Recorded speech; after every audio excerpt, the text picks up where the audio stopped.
We have Cian from Keel. Keel is kind of a subsidiary branch arm of Sky. Sky, as everyone knows, is one of the oldest names in DeFi across all chains. They began as MakerDAO.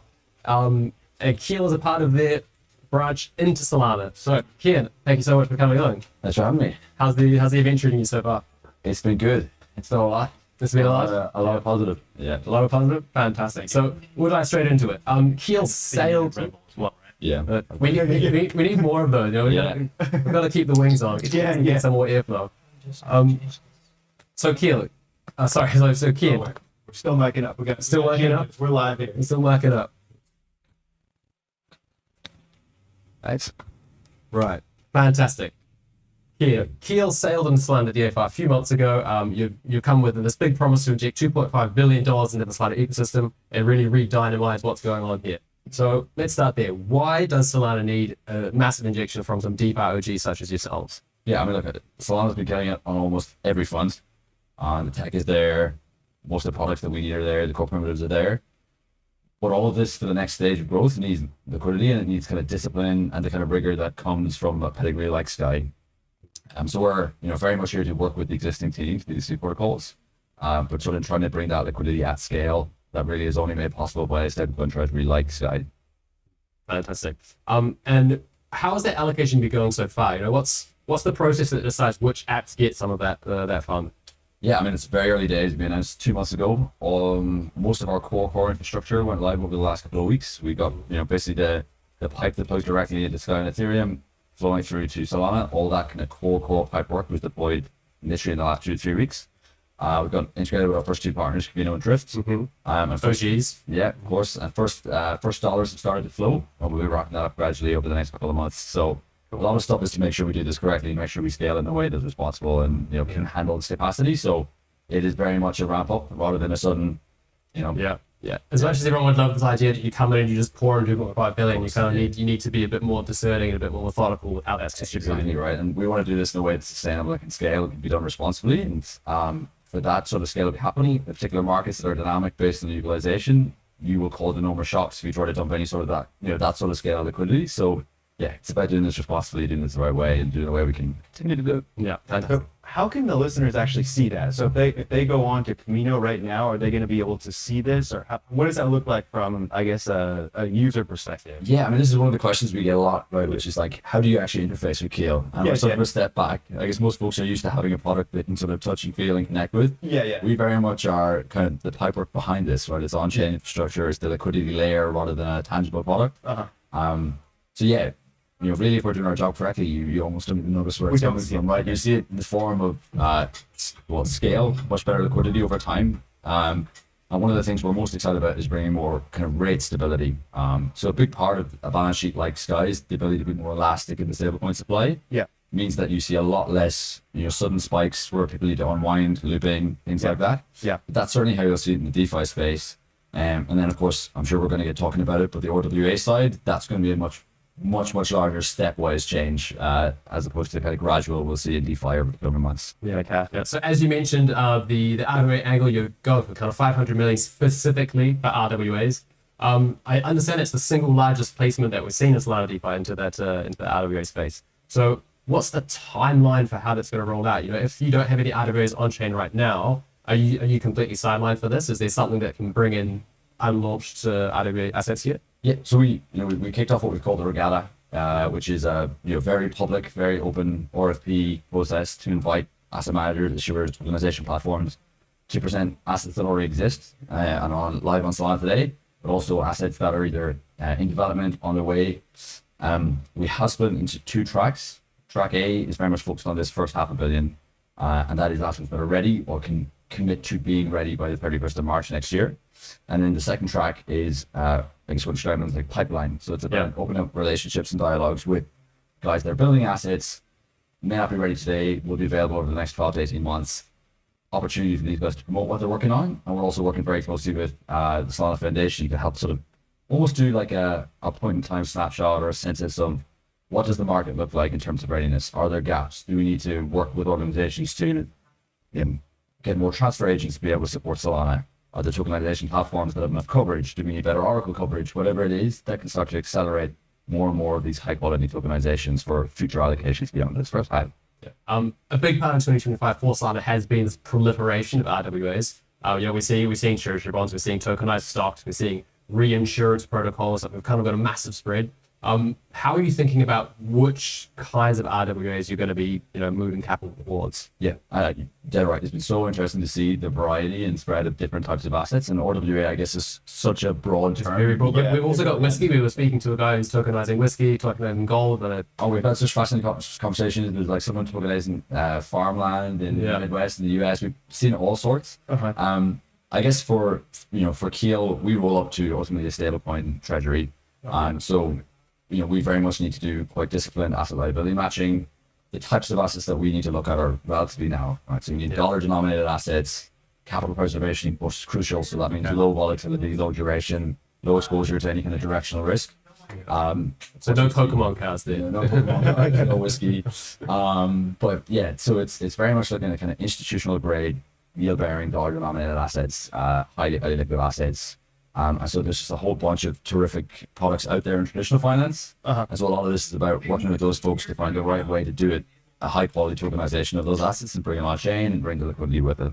Yeah, it's been surprising. We've been talking to a lot of those like more traditional finance players, and all of them are so bullish and just wanting to tokenize everything, put it on chain. So it seems like you're going to almost be part of that as well, where you're like, hey, we're going to help you. We're going to make sure it works. Like, is that kind of like the core what this fund is for, or is that? That's a big part of it. So the way I would put it is, we've spoken to 40 plus institutional asset managers who all have had R&D departments or innovation departments, and they've been figuring out this tokenization stuff for the last 3-4 years. Yeah. But for a lot of these guys, they need something to get them over that ROI hurdle. Yeah. To actually commit and make the leap.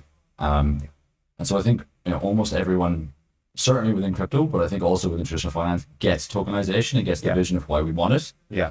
But many of those benefits rely on network effects, right? The ability to do instant settlement is only advantageous if you've got counterparties to do that with, right? Yeah. 24/7 liquidity is only good if you've got actual 24/7 liquidity in deeper markets, and so that doesn't exist today. Yeah. So there's almost anyone in the world allocating meaningful capital has the choice to do it on chain or off chain, and right now there's nothing to justify doing it on chain. Yeah. Take a look at Sky. We have an absolute mandate where we must hold assets on chain in protocol. We're one of the few organizations that have no choice but to insist on on-chain tokenizations of high quality. And so we do feel a little bit of a responsibility to be the ones to sort of get this party started, make the first move, but do it in a responsible way to kind of ensure that these first cohort of tokenizations are done in a way that is sustainable and just generally done correctly. Very cool. And are there any that are already released that you can talk about, or any that are coming out? Or how? I'm going to deliberately try and avoid that one. Okay. We're trying to very much keep this a very competitive, open process, and we're considering definitely a lot of assets that exist today, but a lot more assets that are in the pipeline as well, and are hopefully going to be accelerated within some of the timelines we're looking at. So sounds good. So keep an eye out. Keep an eye out. Check it out. Yeah. And look, the exciting thing about this process is it's largely been running public, right? It's an opportunity for everybody to see what's out there in a structured way, in a way that is like comparable across these other assets. And we've done a lot of work to kind of figure out how can we actually assess these assets in a way that they're comparable. And I think a lot of folks are going to be surprised to see some of the names that have had tokenization projects in the quiet and are bringing these assets to the forefront now as part of this public RFP process. That's so awesome. There's been a big issue, I think, on Solana of just not having tokens that are worth holding for a long time, right? We're starting to see stocks come on chain, gold come on chain, other options. So I think the more RWAs that we see, the more long-term holders that we're going to have. So I like this benefits everybody, right? So I'm really excited to see it. Like, what's your opinion on that? Is that going to be like what really like gets people going, using the chain more and holding it for longer? Yeah, I think a lot of these assets, are designed to be held longer term, right? These are not assets you flip, like you said. So I think there's going to be an element of that where the main function is store value on chain for a period of time. Yeah. I'm personally a lot more excited about when these assets start to become a lot more composable, right? When you're seeing them playing a role in DeFi, when folks are using them as collateral in an exchange, when liquidity actually starts to develop on chain, secondary liquidity for these assets, as opposed to just relying, on primary liquidity from the issuer. That's a big part of why we're doing this as well, right? Sky historically was very much in the over collateralized lending on chain was a big part of it. And, as we discussed, we're going to be doing a lot of that with Camino Drift and other partners. But that's a market today that can only scale to a certain extent to, low single digit, hundreds of millions. Yeah.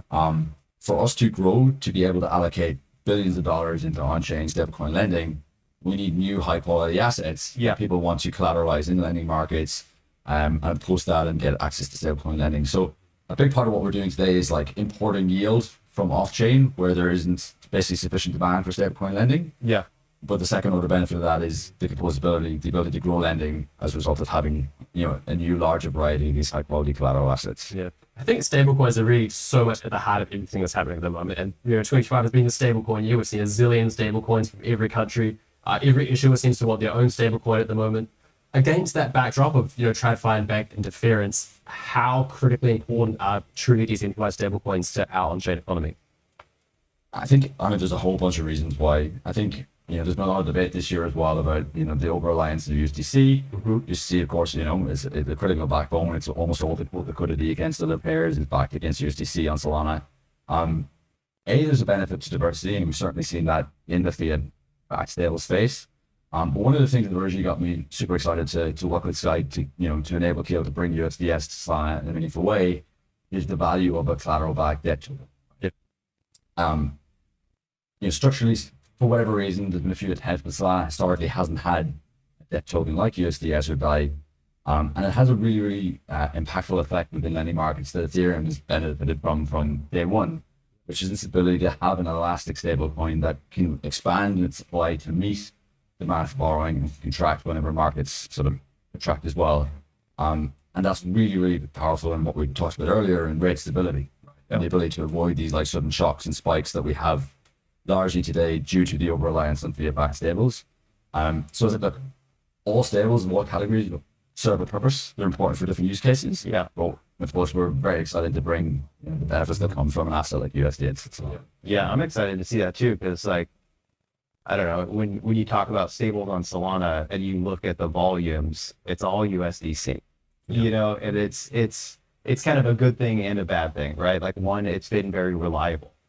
People have been safe in USDC for a while, but then you look at the other side of that is, like a lot of those funds, they're holding those dollars, they're getting yield off those, and that's ultimately, funneling back to Coinbase or something along those lines, right? So there is kind of a dependency problem on that. So that's like, in my mind, you guys really coming out with a better option is huge. So like, what do we do to get that really going on Solana? Like what's the next step?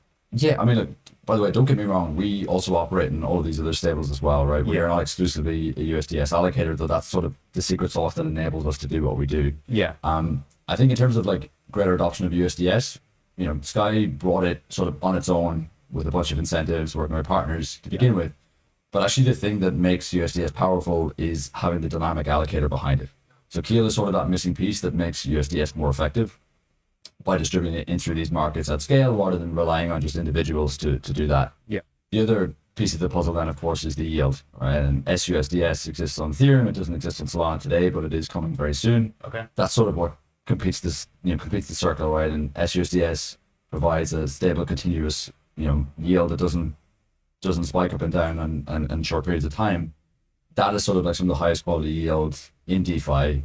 We see massive flights to that when you got downturns in markets. We basically saw, I think, more than $2 billion flow out of assets like Athena into sUSDS over the last months since some of the issues back in October. Yeah. And that type of quality, risk-adjusted yield, that's coming to Solana as well. That sort of completes that kind of circle. So I think we're going to see a lot more growth in it with these parts coming into place.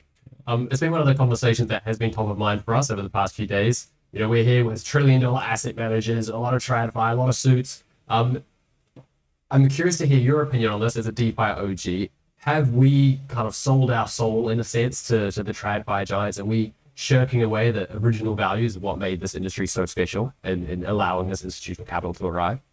I don't think so. I don't think it's a mutually exclusive choice either, right? I think one of the beautiful things about public blockchains, which of course we're a huge believer in, is that you can have both, right? You can have interesting esoteric assets and experimental stuff over here and income launch pads, while still also having, you know, AAA rated hybrid credit going on over here. I think that's one of the things that excites me about DeFi, and I'm glad we don't have to make the choice. That's been kind of the opinion that has been returned to us most commonly. You know, no one's come out and said, send all those guys home. It's been very, very collaborative, which this has been, And you know, very positive. it's fun to see. You know, we've hosted a couple of events with some of the institutional asset managers of the week, and you know, occasionally you have a conversation where they sort of pull out their phone and show you what their personal wallet is in there as well. So What was the craziest thing they're holding? Oh. a very interesting basket of meme coins. Yeah. So yeah, some interesting stuff there. Yeah. So obviously the energy here is hyper bullish. Everyone is Solana filled and convinced that Solana is absolute in the future. Let's put our feet back on the floor for a second. What is the biggest challenge that Solana is likely to face in 2026? Is it, you know, contagion from 1010? Is there other skeletons lurking in the dark? What's the looming shadow that could catch us by surprise? I think there is going to be a lot of competition with institutional adoption. I mean, almost all of the foundations across all the leading networks are aggressively competing, you know, to win over, you know, the first issuance of assets from, you know, whether it's BlackRock or Apollo, whatever it is. So I think that's going to be fiercely competitive. Yeah. Yeah, obviously we have, you know, peer organization within Sky, other networks that work with other institutions. We're obviously very much focused on Solana and Solana exclusively. So I think that's going to be a very interesting area, but you know, it's not necessarily a winner takes all market either. So that's one piece excited about. Interested in your takes. What are you guys concerned about? For me, it's still 1010. You know, a lot of people say, no, it's fine. Like anything would have happened by now. In 2022, took a long time for a lot of that stuff from Luna's to play out. So yeah, I think there might still be some bodies waiting to float down the river, but Yeah. I don't know. It's anybody's guess. What do you reckon? You know, I don't know. I haven't been thinking about the downsides because we've been talking to so many people, and it's like all the builders that we're talking to, they're incredibly bullish. All like the traditional finance guys are incredibly bullish. So it's like I haven't been thinking about the price as much. I'm just thinking about like, all right, what are they building next? So I haven't been thinking about the downside as much. But yeah, I don't know. I guess. Yeah. And actually, that's been like the ongoing theme from builders that they say like literally don't care about price. It doesn't matter. Tech is so good. Fundamentals are so good. We asked Mary, who is the founder of Loopscale, and she said like I haven't looked at price in weeks. I look at TVL and I look at how we're going that way. So I think that's also the kind of attitude that is pushing Solana forward right now. Yeah, and there's a lot of wins to take from some of the negatives, right? You know, as terrifying as some of the periods through October were, right? You know, one of the really, really encouraging things for us when we're sort of syncing with, you know, our peers in Sky and elsewhere and speaking to institutions, you know, there was something of the order of, was it 20 billion of liquidation across DEXs? Yeah. You know, we had a significant chunk of liquidations on Solana across different platforms, but you know, the network didn't flinch. We didn't have a single dollar of bad debt incurred. Massive. You know, compared to some of the other networks, you know, the change in transaction fees during that period was negligible.